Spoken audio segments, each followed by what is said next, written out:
I was kind of surprised, though, to see you move to trim all of your holdings where possible on a regular basis to eliminate the regulatory requirements that come with ownership levels above 10%, which in my view limits the investable universe that Berkshire, or at least Warren, can meaningfully invest in longer term, given that Warren manages a large chunk of Berkshire's $200 billion equity portfolio.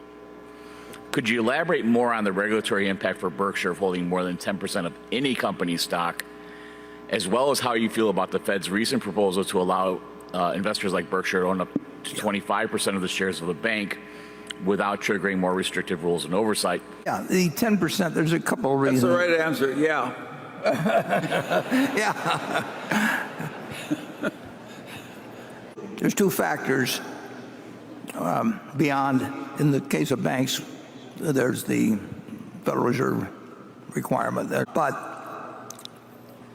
many people probably might not know about this, but if you own over 10% of a security, common stock, and you sell it within 6 months of the profit, you give the money over to the company. It's a short swing profit that you give them, and you match any sale against your lowest purchase. And I think if you sell it and then buy it within 6 months, I'm not as positive about that because I haven't really read the rule for a lot of years, but I think if you sell and then buy within 6 months and the purchase is below the price at which you made the sale, you owe the money to the company. There used to be lawyers that would scan that monthly SEC report that I used to get 30 or 40 years ago.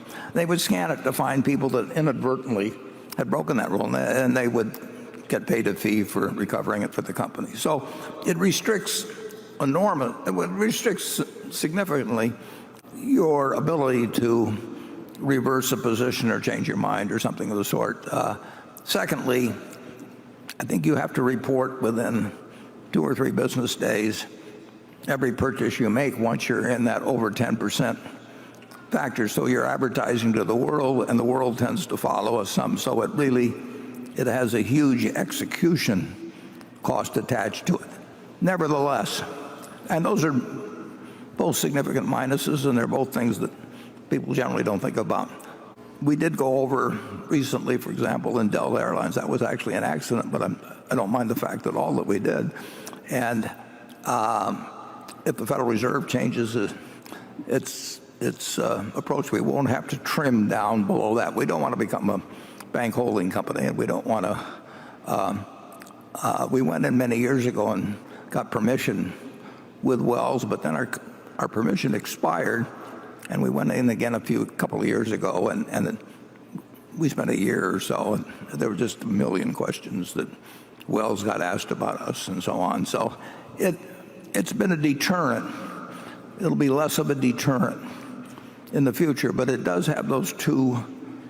The short swing thing is less onerous to us than it would be to most people who buy and sell stocks, because we don't really think in terms of doing much with But them. if we didn't have all these damn rules, we would cheerfully buy more, wouldn't we?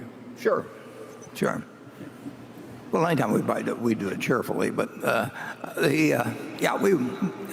we will. You'll probably see us at more than 10% in more things. And if the Fed should change its rules, there will be companies where we drift up over 10% simply because they're repurchasing their shares. That's been the case with Wells, and it's been the case with an airline or two in the last year or so. If we like 9.5% of a company, we would like 15% better. And you may see us behave a little differently on that in the future. Well, one more awkward disadvantage of being extremely rich. Yeah. And it really is. I mean, yeah, and people following you. I mean, the followers problem can be a real problem.